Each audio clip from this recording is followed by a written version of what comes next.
and down goes the flag. And the 16-lap BP Bill Ivy race gets underway with an excellent start there by number 55, Wayne Dinham, who got away well away in the lead on his Yamaha down Paddock Hill. And he leads the pack on a clear road in front of him as he goes up the hill to the Druids hairpin, and it's down through the gears. It's a bottom gear right and 180-degree turn. And the pack goes to 28 of them on the starting grid. And the leader goes down, it's Wayne Dinham down and off, but happily unhurt at the bottom bend, and he gets up and rushes out of the way as the pack scream along the bottom straight and into the uphill approach around South Bank, up the Kidney section to the Clearways turn.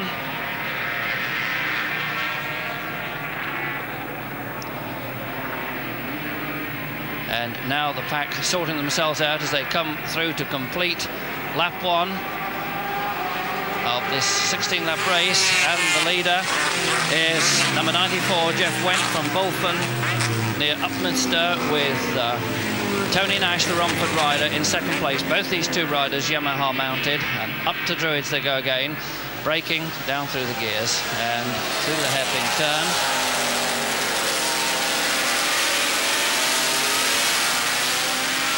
And down they come into bottom bend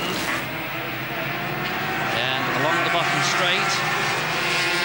And it's Jeffrey Went from Tony Nash, Steve Goodrum in third place now, and around the left-hander and up the hill, right-handed, and into Clearways. And it's Jeff Went, number 94, in the lead then. And this rider who's come up through club and national ranks this year to the international scene. These 28 riders having qualified in 3 eliminating rounds earlier in the season for this BP Bill Ivy Championship, which is held to perpetuate the memory of Little Bill Ivy from Kent, who lost his life tragically in the practice for the 1968 East German Grand Prix. There goes Jeff then in the lead, and you see his knee almost straight to the corner as he comes round the bend and down into the bottom turn, onto the bottom straight. It's called bottom bend and bottom straight, and this leads along into the left-hander of South Bank. And that South Bank turn, left-handed, and then as you can see, it's slightly uphill and right-handed up to the very deceptive turn of Clearways, and the riders just cannot see over the brow there, and then it dives down through the dip and up onto the top straight. And whence you can see leaning, using his body to advantage to power the Yamaha twin along the top straight in the lead. As 3 laps now completed. In second place it's Corky Ballington, the South African. In third place, Tony Nash. Well, Corky Ballington, 23 years of age, from Piet Maritzburg, came over. There he is with the yellow Ford machine, which is a Sealy frame housing a 3-cylinder Kawasaki Japanese-built engine. And he comes now, you notice the flick as he changed weight. The machine was peeled over, left-handed, into the bottom straight. And this boy has really come to the top. Was co-rider in a 400-mile marathon race at Thruxton recently. And a shoestring racer, as they say, really living on his wits, professional racer. And he must, of course, earn enough money to stay in the game. And here they come then onto the top straight. Jeff Went still the lead on the 350 Yamaha, 750 Kawasaki for Corky Ballington in second place, and lives at Romford, and in fact joint lap record holder here over the short circuit at Brands. All right, but Jeff Went it is then in the lead. Jeff Went, number 94, leading as he comes into the Clearways turn. And his knee almost scraped the curb there as he came round, and he's credited with a lap time of 54.6, and that was a near one there, and Steve Manship nearly lost it through the dip of the coming out on the top straight. He's really powering on the pressure to close the gap with the leader. Went is the leader, Jeffrey Went, number 94, Steve Manship, number 38 in second place, and Corky Ballington, number 10 in third spot. Up to Druids hairpin, and so we'll have a word now from world champion Phil Reed, who's with me in the box. Come in, Phil.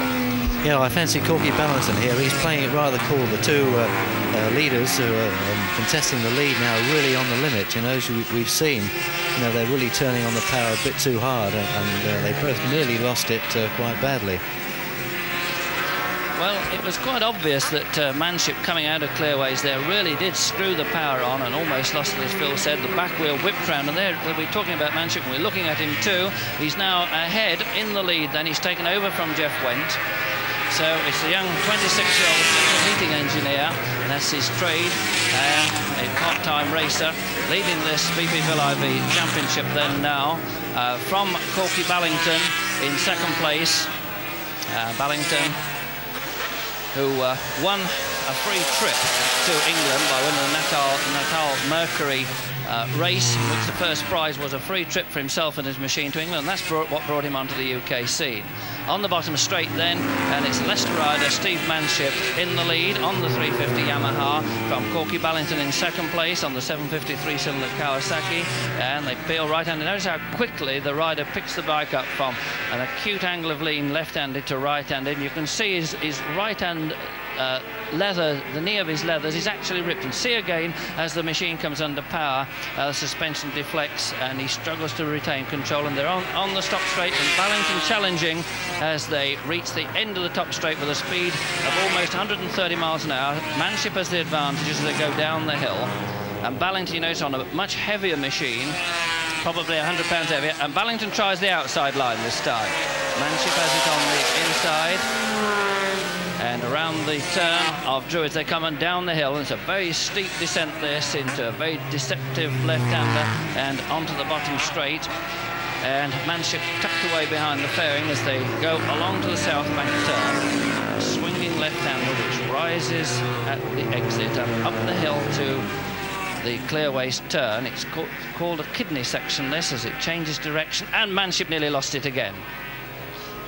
There again, he turned on the power a bit too hard. You know, he's on a 350 machine compared with Ballington, who's on a 750. And I think Ballington is biding his time a little. He has the extra power on the straights, on acceleration. Well, wouldn't you agree, Phil, that Manship is absolutely on the limit? On the limit, I'd say, really. And he's got to be, whether he can keep it up for the 16 laps, which is a long way round here. Well, it remains to be seen. And I think you'd agree, Phil, too, that Ballington, with 750cc and almost another 30 brake horsepower in hand there, is in a happier position. Well, he's trying to go by, but you know, if I was Ballington, I'd stay behind and let Manship wear himself down a bit. Yes, well, obviously in the second place there, Ballington, having seen the action up front from Manship and seen the wild slides from the leader, obviously has got to be prepared to take avoiding action should the rider fall, because the machine will go out towards the outside of the circuit, and obviously Ballington must take care to avoid both machine and rider if he's going to stay in the race. And he challenges again along the top straight, and he's probably just testing out his own ability and performance along the top straight here for a last lap dash to the flag. And he follows Manship closer down the hill there, and that was an unusual, and Manship appears to be in trouble, because Manship definitely braked there. Ballington went by, whether it was intentional or not, but there was a quick look over the shoulder. Now, Phil, why do you reckon that Manship looked over his shoulder right at that difficult spot in the bottom of the deck? Well, perhaps he thought he'd done a good job of the corner and wanted to see how much he pulled out on Ballington, but in actual fact Ballington surprised him and obviously intended to take the lead on the next corner. And now we'll see if he can pull away using the extra power of the 750 machine. Well, Ballington there at clearways then, a couple of 3 lengths ahead now of the Yamaha rider. And as Phil said, we'll see whether or not, with the 100 brake horsepower plus of the 3-cylinder Kawasaki, whether or not Corky Ballington can increase his advantage over the lightweight machine in the very capable hands of Steve Manship. Manship has really come up as a front runner this year, up to the club national ranks to international class racing, is there behind a rider with similar experience. Certainly Ballington gained a lot of useful experience the hard way down in South Africa, and we're seeing him now coming up to the peak of his form, and Manship closes the gap again as they go up to clearways, gets to within a couple of lengths, and the surface here very, very shiny and slippery, as you can see. And Ballington there was actually sliding as he came around clearways, and again he slid. You see he's coming around the outside of a back marker up onto the top straight, and Manship also gets past the back marker too, so that's why a lap in arrears. Ballington the leader then, with Manship hanging on grimly in second place, and they dive down Paddock Hill, and this is a blind dive right-handed down the hill, extremely steep, and then they have the G effect through the bottom and up to the bottom gear right-hander of the Druids turn. And Ballington there looking very composed. Would you say that he's now well within his ability, Phil? Oh yeah, sure. He's you know, he's not really on the limit yet, but he's in the best position leading, because they've started to catch up the tail enders now, and it's really important. Oh, he's just lost the lead now. Unfortunately, Manship just slipped through on the outside, or the inside rather, as Ballington eased it as they were lapping that tail ender.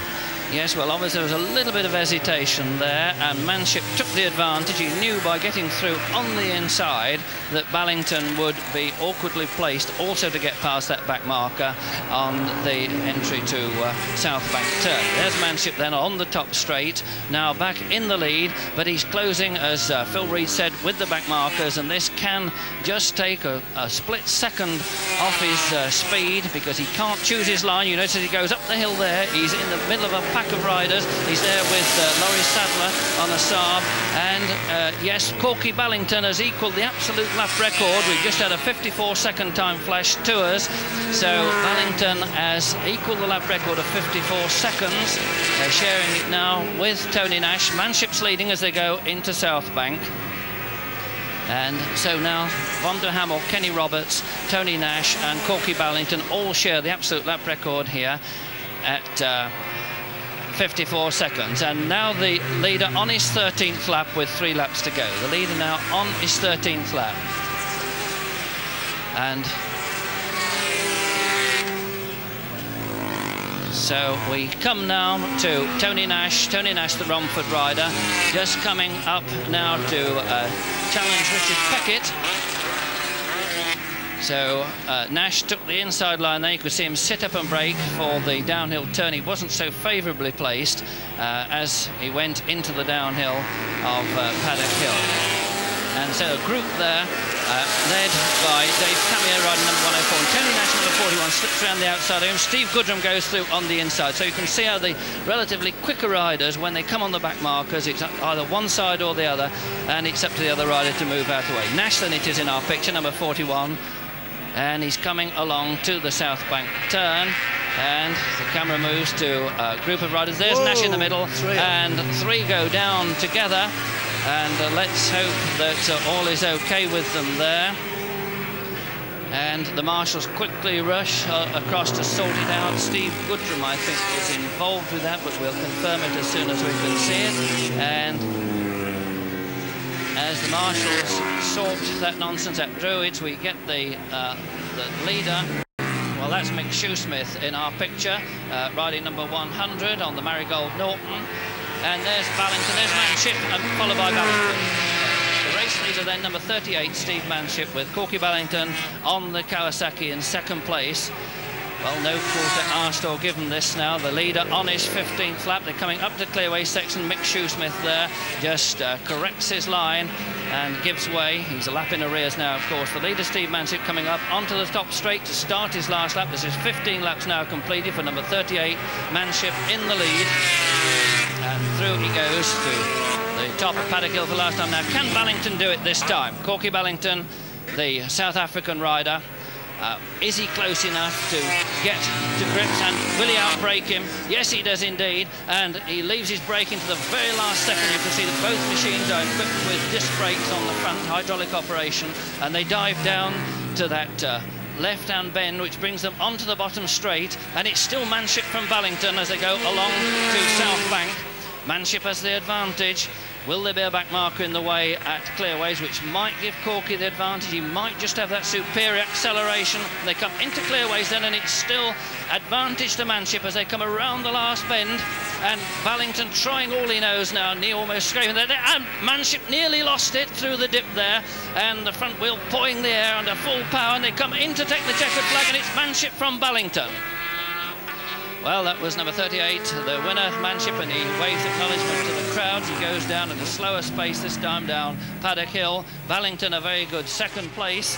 And so then Steve Manship wins the VP Bill Ivy Championship for 1974.